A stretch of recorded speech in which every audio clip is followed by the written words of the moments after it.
Esteja pronto para pregar o Evangelho aos 4 cantos da terra. Se torne fluente em inglês em até 6 meses, mesmo que você nunca tenha falado antes. Clique agora no link da descrição. Deixa eu fazer uma reflexão com vocês.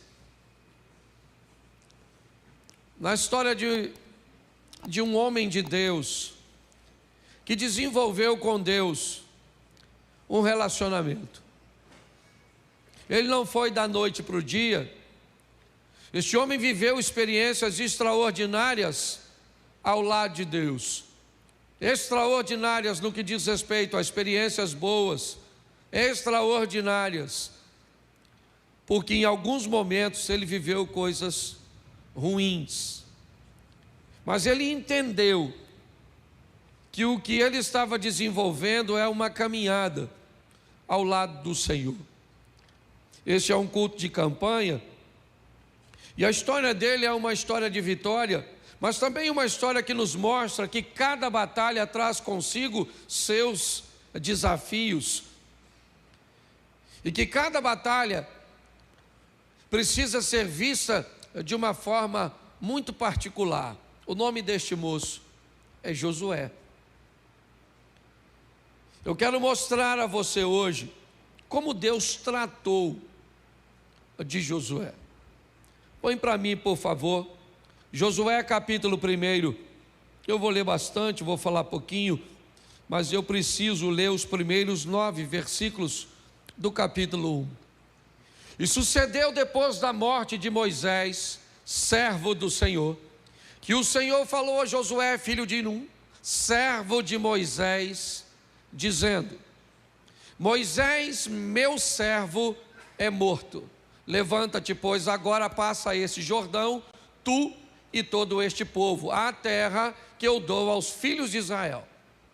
Todo lugar que pisar a planta do vosso pé, vos tenho dado, como disse a Moisés, desde o deserto e deste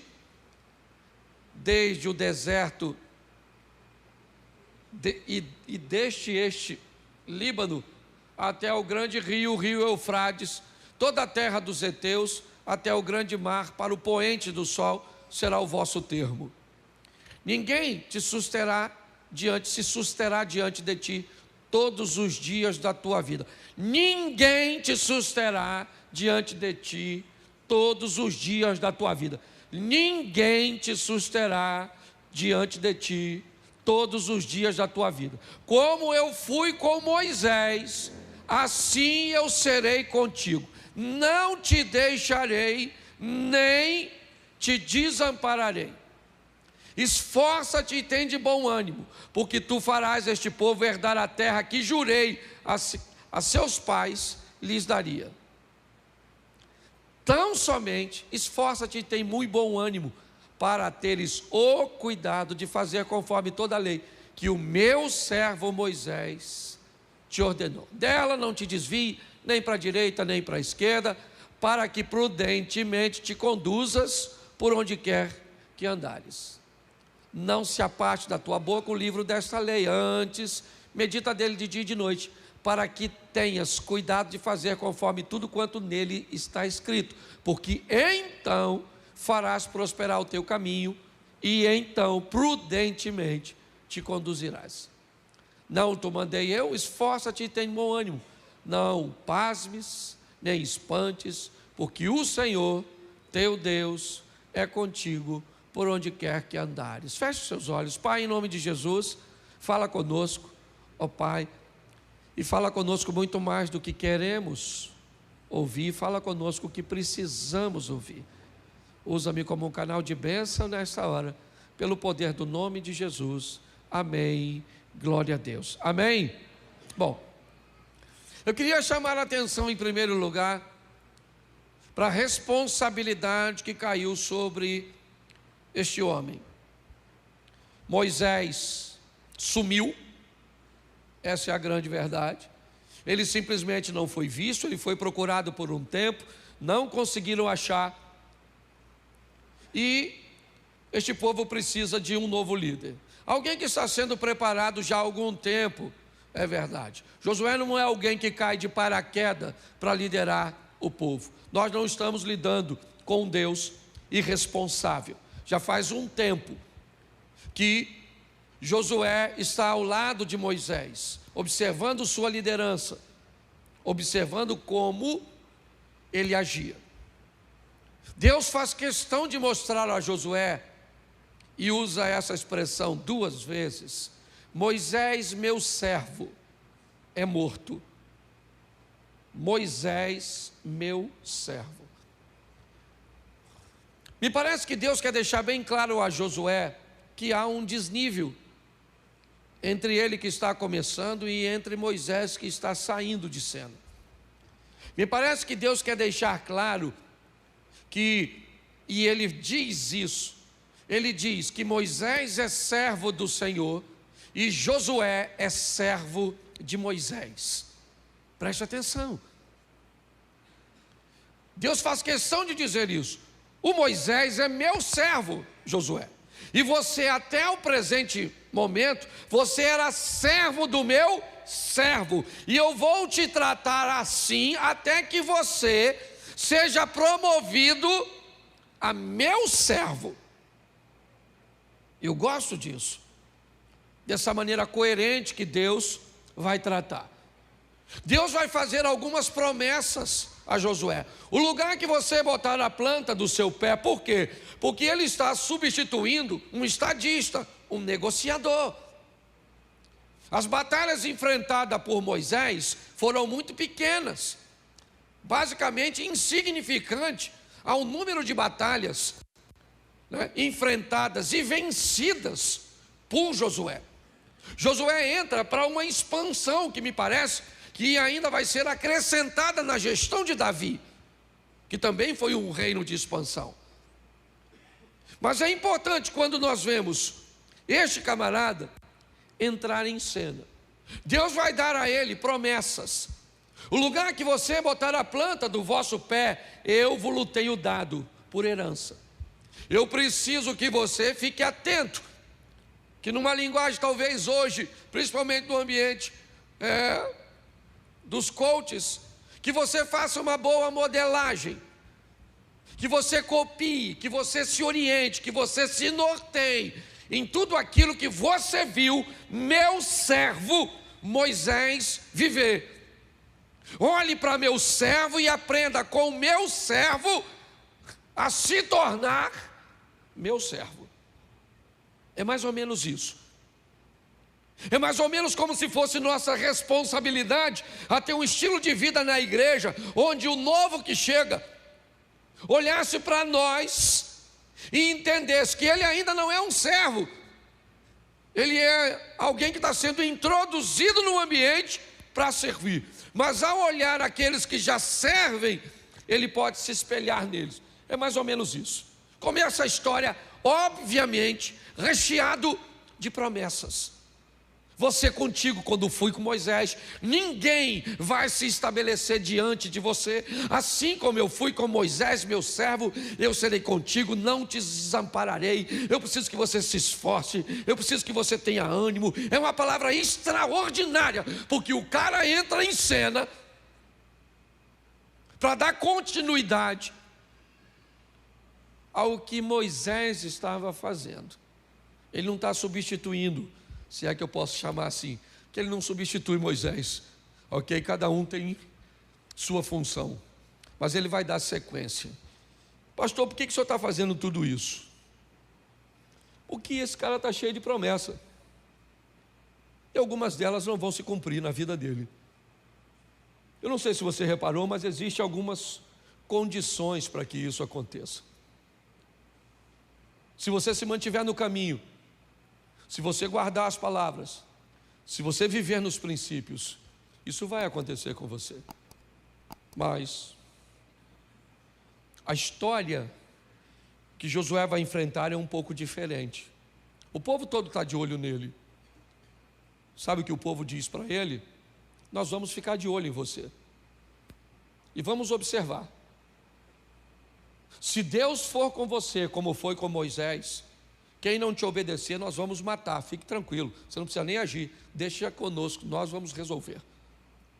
Mas estamos de olho em você. Queremos ver o que Deus vai fazer, se realmente Ele é contigo, se você tem condições de desempenhar essa função. Havia muita responsabilidade nessa história e ele vai para as batalhas dele. A primeira é viver de uma forma bem pequena o que Moisés viveu com muita grandeza. Preste atenção. Moisés toca o cajado e abre o mar. O Josué manda o sacerdote pisar na água do rio. Sim ou não? Mas quando o rio abre, ele é o início da trajetória de Josué. Quando o mar se abre, ele já é, certo, da metade para frente a história de Moisés. Preste atenção. Deus está dando uma experiência aparentemente pequena? Não.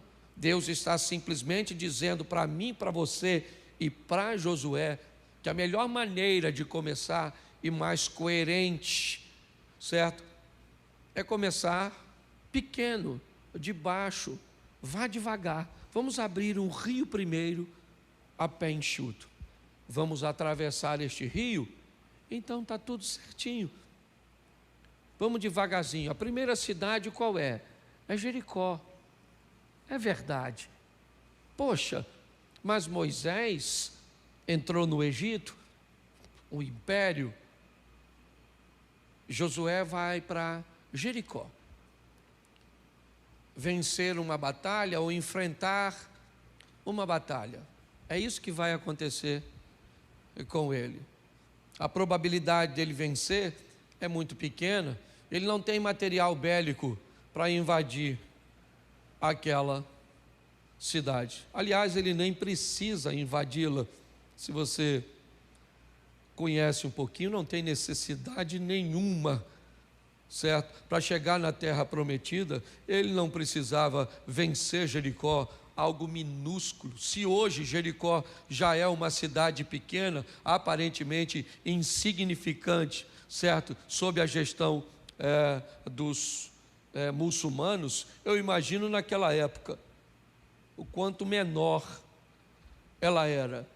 Dava para passar largo, dava para passar distante, assim como Jesus resolve passar por Samaria e não tinha nenhuma necessidade de fazer isso, também não tinha necessidade de Josué enfrentar Jericó. O que Deus está mostrando é: meu filho, eu estou desenvolvendo com você um relacionamento. E este relacionamento ele vai crescer, ele vai se estabelecer, ele vai se fundamentar, mas vamos devagar. Cuidado para você não olhar para Moisés e achar que porque você andava com Moisés, foi só Moisés sair de cena que você já tem condições de fazer o que ele fazia. Nós não vamos tratar assim.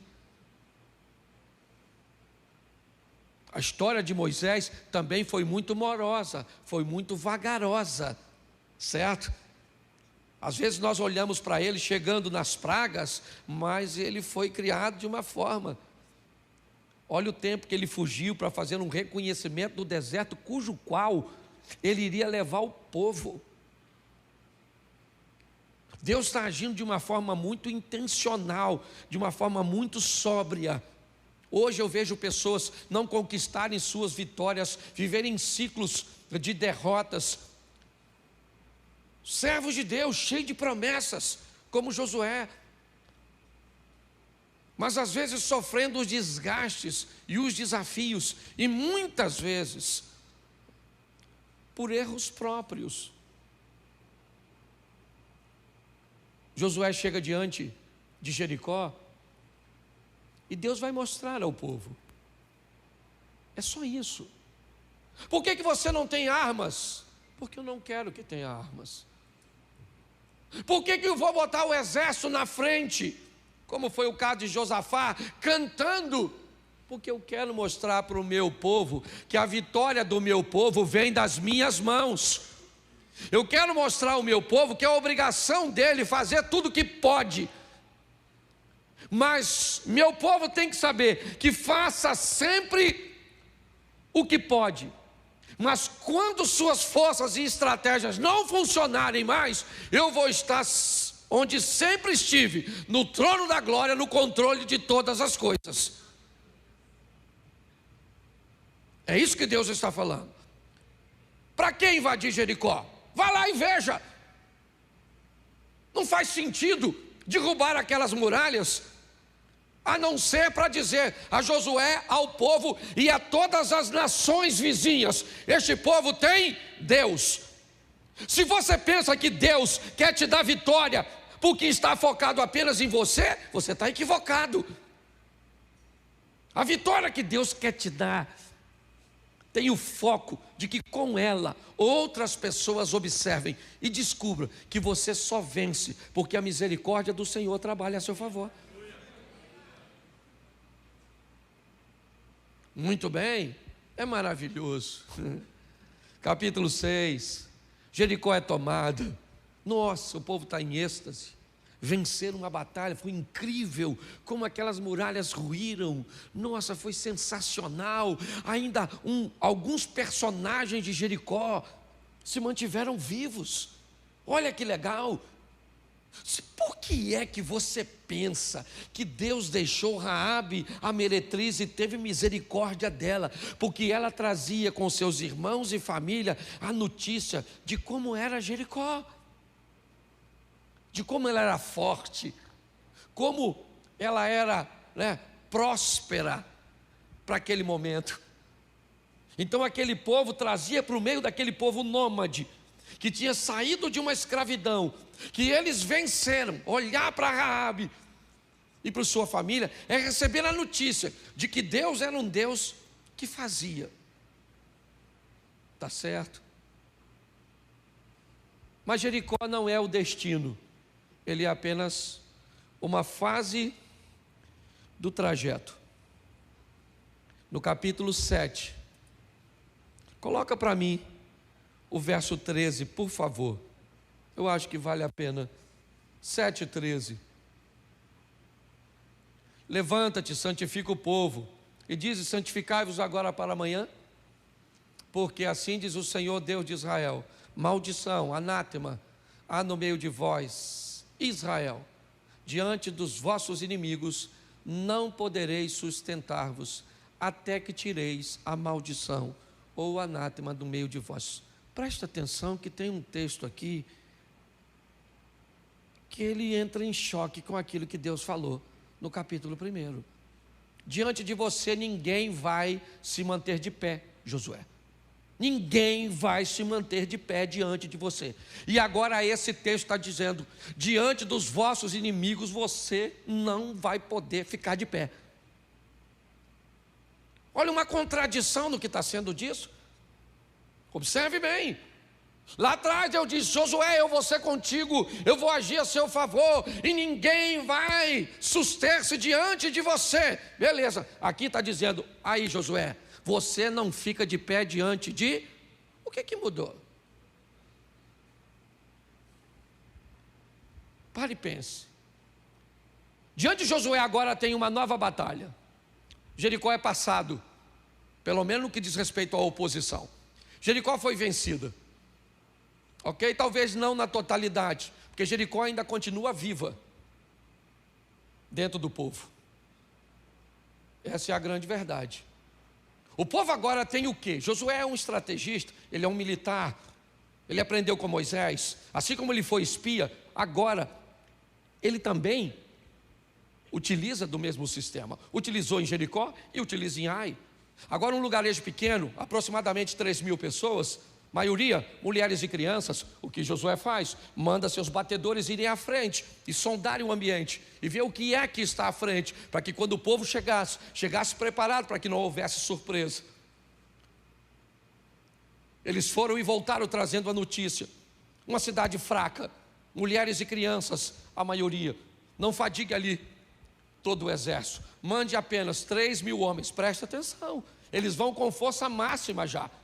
Lá tem 3.000 pessoas, onde a maioria são mulheres e crianças. E os homens, eles não vão tratar Ai, de qualquer forma não. Eles mandam 3.000 soldados. É um soldado para cada homem, um soldado para cada mulher e um soldado para cada criança. Eles vão com força total. Qual é o problema? É que é outra batalha. Qual é o problema? É que eles vão perder essa. Essa batalha eles vão perder. Por um simples motivo: cada batalha traz consigo seus desafios. Cada batalha vai ser encarada de acordo com o momento que você está vivendo. Você é capaz de vencer algo muito grande, dependendo do momento, e sofrer por algo bem pequeno, dependendo do momento. Se nós queremos vencer, precisamos entender isso. Por que que esse cara vai viver tudo isso? Porque Deus quer fazer dele seu servo. E um servo de Deus precisa aprender uma coisa: ele só vence porque Deus é com ele. Não interessa o tamanho do inimigo. Se Deus não for com você, você perde para um resfriado. Ele se desenvolve para uma pneumonia, para uma tuberculose, e ele mata você. Se Deus não for contigo, um estresse, um cansaço simples conduz você a uma síndrome do pânico, conduz você a um ambiente mental que você morre definhando. Se Deus não for contigo, a notícia de um câncer pode te desestabilizar de uma forma tão intensa que você viveu 20 anos com câncer e ele te mata em 40 dias. É isso que Josué está aprendendo. Tem algo grande, intransponível, nossa, fantástico. Fique tranquilo, Josué. Eu vou derrubar as muralhas e você vai vencer. Mas agora a cidade é pequena, não precisa mandar todo mundo. Não é assim, Moisés. Ou não é assim, Josué. Não é assim. Não é o tamanho do inimigo, não é o tamanho do problema, não é o tamanho da adversidade, é a minha presença. Se a minha presença for contigo, ninguém consegue se manter de pé diante de você. Então, Josué, eu preciso saber como é que você lida com os problemas que as pessoas cujas quais você lidera vai criar para você. É isso. É só isso. Vamos lá. Vamos invadir Ai. 3.000 homens, quase 40 são mortos inicialmente próximo de uma pedreira. O restante volta correndo e dão a notícia a Josué: Josué, nós perdemos a batalha. Meu irmão, não deu para enfrentar. Não deu para enfrentar. O Josué vai para Deus, porque Josué sabia: se vaza a notícia de que aquele povo nômade anda perdendo batalhas para a cidade tão minúscula, uma coalizão acontece e eles vêm e esmagam o povo de Deus. Sabe aquela historinha de um abismo chama outro abismo? Uma vitória também chama outra vitória. Eu aprendi uma coisa nessa vida: ninguém quer lutar com o vencedor, ninguém quer brigar com o grande. A história é chutar cachorro morto. Quem não tem poder de reação. É assim que funciona. Quanto mais embaixo você tiver, mais proveito vão tentar tirar de ti. Tenta vender uma casa quando não precisa vender. E tenta vender uma casa quando precisa vender e vai ver qual é a diferença de preço. Josué sabe disso. E quando aqueles homens voltam, as mulheres começam a receber a notícia. A alegria foi embora. Por quê? Porque eles perderam. E aí Josué vai para Deus: Senhor, onde estão suas promessas? Não seria melhor ter ficado lá do outro lado? E Deus diz para ele: pois é, querido, eu não tenho nada a ver com isso. Isso não é problema meu, isso é problema seu. Tem uma maldição no meio do povo, e tem alguém que fez algo que não deveria ter feito. Então eu vou falar uma coisa para você, Moisés: a partir de hoje, você não ganha de ninguém mais. Ou você resolve esse problema, ou você toma coragem e tira da sua vida, dos seus hábitos, da sua família, aquilo que está impedindo que você vença, ou você não vence mais nada. Eu fico imaginando, gente, com tanto profeta, por que Deus não foi lá e levantou um profeta e diz assim, ó, foi você aí, ó, vai lá pegar, estava na tenda dele. Não. Por que Deus não fez? Porque está treinando o seu servo. O servo de Moisés está aprendendo a ser servo de Deus. Entendeu? Porque o filho de crente precisa aprender a ser crente. Porque o filho do cristão precisa aprender a ser cristão. Porque o aluno do outro, o discípulo do outro, chega o tempo que ele tem que aprender a ser discípulo de Deus. Por favor, nós não desenvolvemos em ambiente nenhum relacionamento de dependência nem de manipulação. Qualquer um que caminhe comigo, fique tranquilo. Fique tranquilo, isso eu aprendi com Deus. Eu sou ultra tolerante. Às vezes visto como fraco de tão tolerante que sou. Mas quando precisou cortar as cabeças, como aconteceu com Josué, eu não tenho problema nenhum. E vou para casa dormir tranquilo, porque isso Deus me ensinou. Se é o reino que está em jogo, antes chorar a mãe do outro do que a minha. Deus está ensinando isso para esse cara. Eu não vou ser com você, não vou. Mas é uma cidade pequenininha, não interessa o tamanho do obstáculo. Se eu não for com você, você não vence. E procure, está aí no meio de você. Tenha coragem e ache. E outra coisa, mate todo mundo a pedrada, certo? Taque fogo, porque se você não tiver coragem de fazer isso,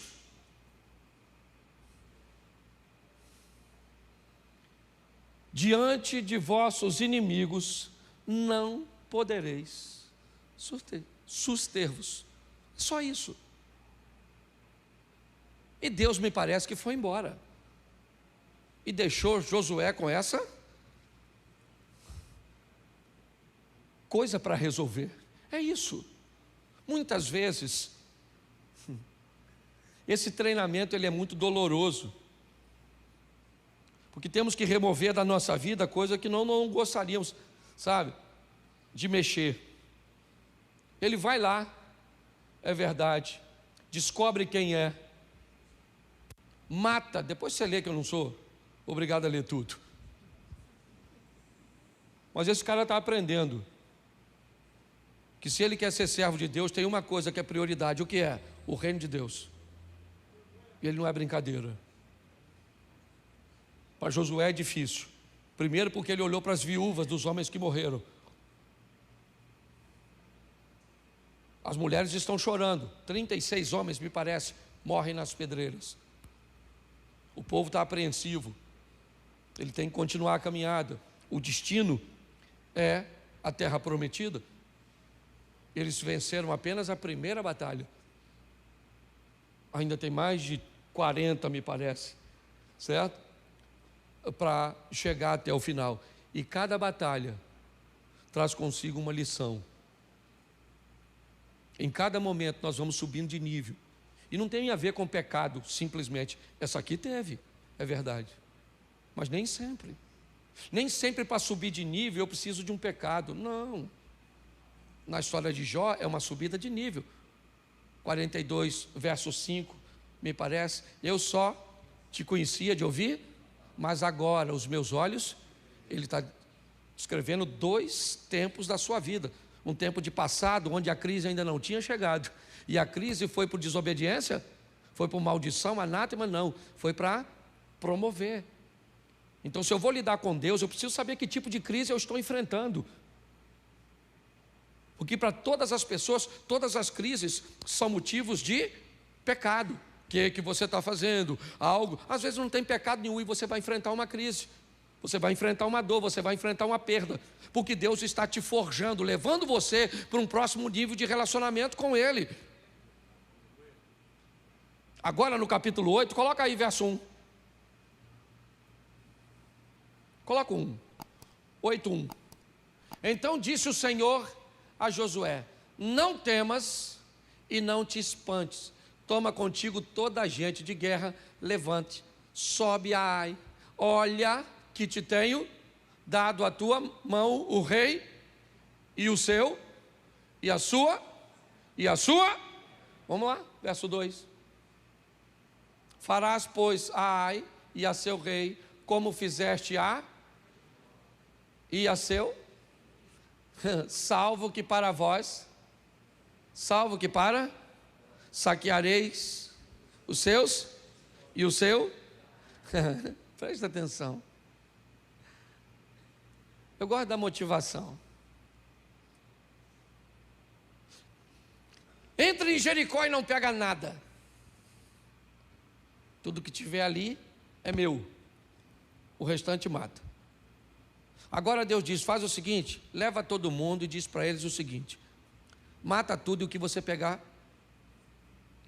é de vocês. Uma batalha você não fica com nada, a outra batalha você fica com o que você puder. Cada batalha traz consigo seu desafio.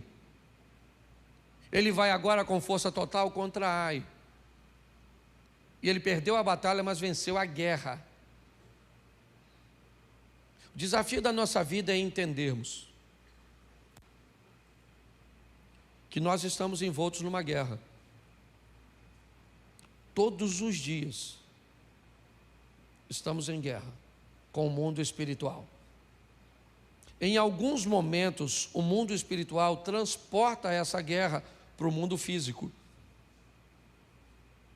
E aí você tem que se deparar com a doença no seu filho,